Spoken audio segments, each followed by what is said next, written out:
Hi, and welcome to the Dare to Be Vulnerable project. I'm Susan Blain. Thank you so much for watching. This project is focused on sharing our mental health stories. We all have a mental health. I know for some it's a term that's uncomfortable, but we all have a mental health, just like our physical health, our heart health, our gut health. So the question is, where are we on that scale? And sharing our mental health stories takes courage. It's not easy. That's why it's called the Dare to Be Vulnerable project. And our focus is to break the silence, to bust the stigma, remove the shame, and ultimately save lives. How do we do this? Keep talking, talking, talking, talking. There's no magic easy button. It's about sharing and sharing stories from all backgrounds. Because here's the thing, mental health does not discriminate. It doesn't matter if you're young, if you're old, if you're rich or you're poor, what cultural background you have, what sexual orientation you have.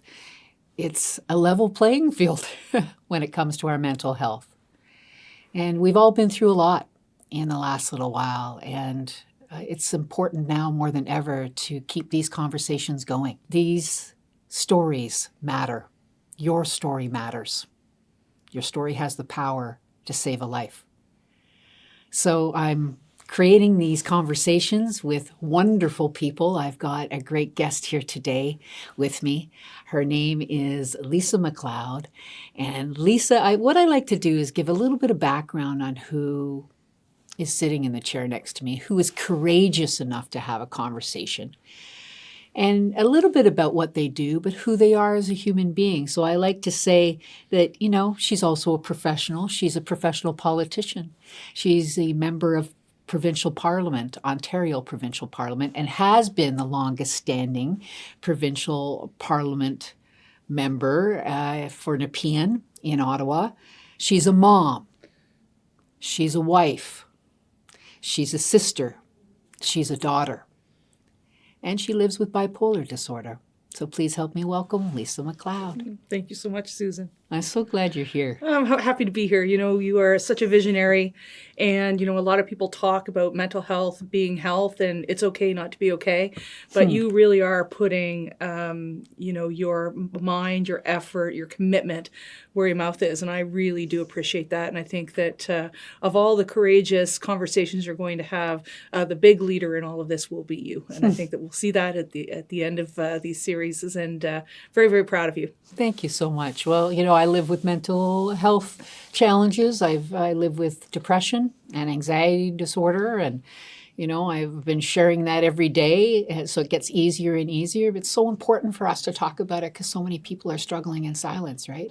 Well, and I think when they start to hear that other people have it, they don't feel alone, and that they know that there can be treatment and that you can live a successful life, Yes. Whatever that success is, right? So Yeah. my success and your success are probably two different things, but that's okay because we just want to see a path forward. And I think the courageous conversations that we're having in this Dare to Be Vulnerable project really are about showcasing to people, regardless of their walk of life or ethnic background, religious beliefs, what have you, that they can see people just like them who are going through issues that they're experiencing, and that there is hope on the other side of it. And I think talking about it is critical. Absolutely, it's 100%. The only, it's there's no there's no magic elixir. Talking about it is how we're going to get through, how we're going to have impact. And who do you think would most relate to your particular story? Well, look, I mean, as you mentioned, I'm the longest serving MPP in Ottawa. So I've been 17 years, 6 elections in the Ontario legislature. And so I think obviously other politicians and their spouses, their children may identify. I think any working mother may see themselves in some of my experiences. Hockey moms may see themselves in some of the challenges that I've faced. I think anybody that has a high profile position, it tends to be in the newspaper or on television quite a bit. So these are the types of folks I hope to reach out to.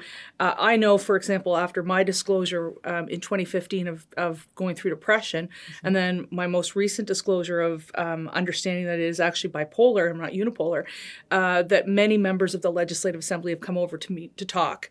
And they're experiencing something. It might not be the same thing as me, but and they're not really at this point in their career, or maybe they're just not comfortable of saying that they have it, but to really have that conversation is important.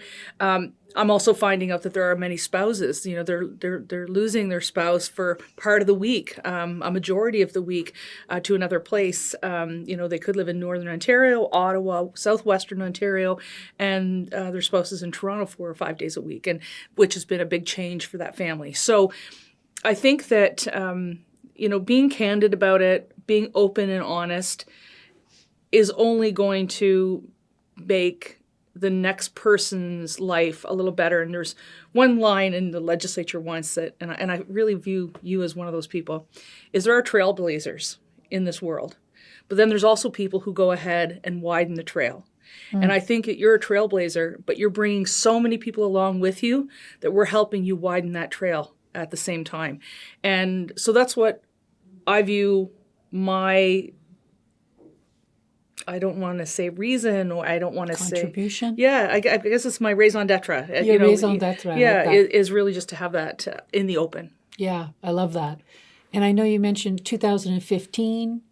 You started to recognize that there was something you were struggling with. I mean, anybody that has dealt with anxiety and depression at the same time knows what perfect hell that really is. Yeah. Like, that is, you can't get out of bed because you feel really down on yourself, but at the same time, you're gripped. There's a paralysis that happens within your body where you just feel like you can't do anything. And I was going through that. But what I didn't recognize, and we didn't recognize it until, I think September of this year, was those bouts of almost surreal depression, which prohibited me from getting out of bed, were almost juxtaposed or positioned against these manic highs that I thought were normal. Yeah. And that is, I only need to sleep 3 hours a day.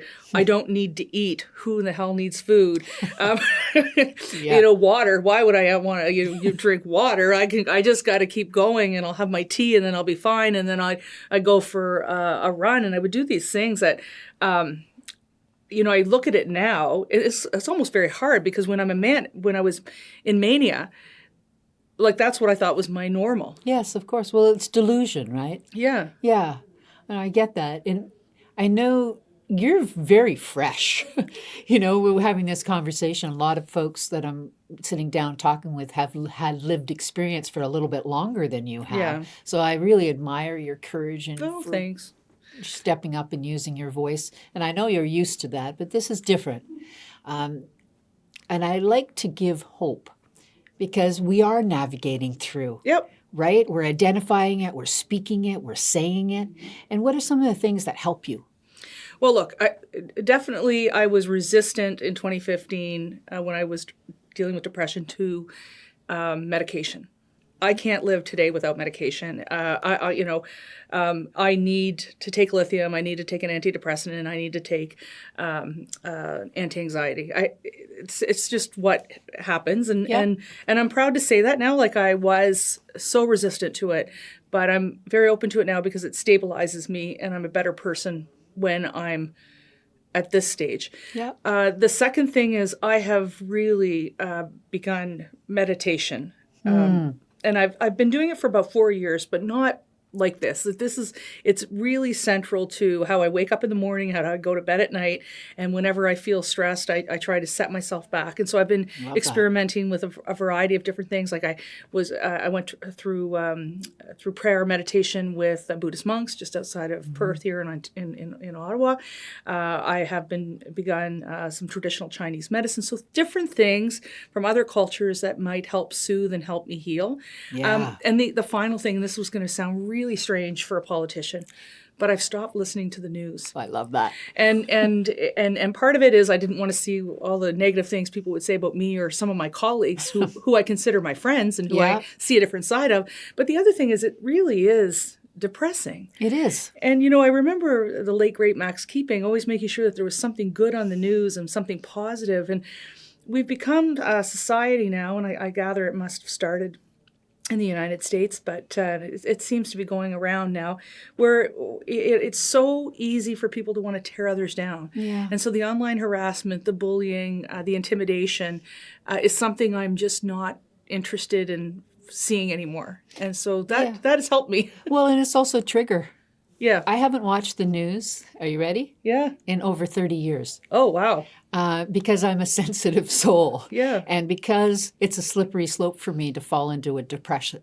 Yeah, I know what you mean. And to be bombarded by external things. So I don't listen to the news. I listen to the radio. So it's mostly music, and I catch. It's not like I'm oblivious to what's going on in the world, but I don't subscribe to it. And when I watch things that are uplifting. Yeah. Disney. I'm the Hallmark Christmas movie woman. Oh, me too. For about 3 months. Like, it's just that to me is I could watch them, and I get really proud when I see the Ontario Creates logo, and so I know that the ministry I used to be responsible for had assisted with it. But I agree with you, and I think now if I'm going to read, which I do, I read a lot. I have a subscription to Audible. Like I'm going through 3-4 books a week.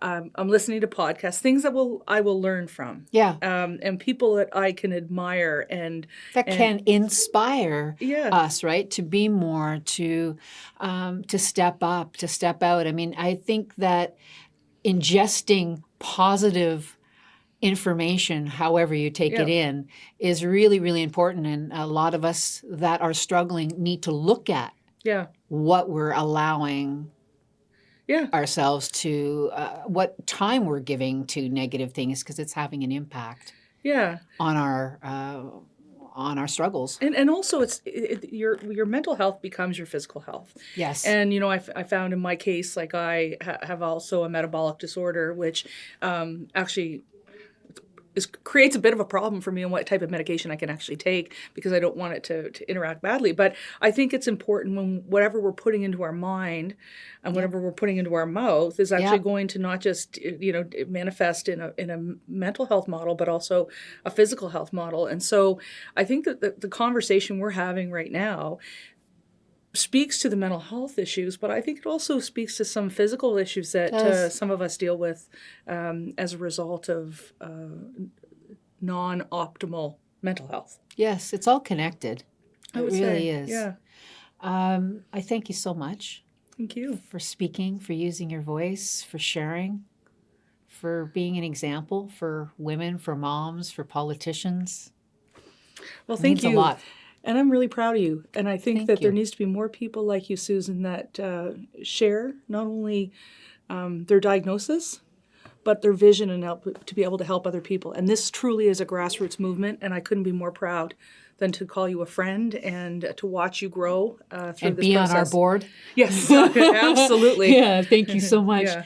I thank you guys for watching today. I hope that you tune in and check us out at daretobevulnerable.com and the stories that we're going to bring to you. I hope you heard something here today in what Lisa and I shared that inspires you to step up and dare to be vulnerable in your own life.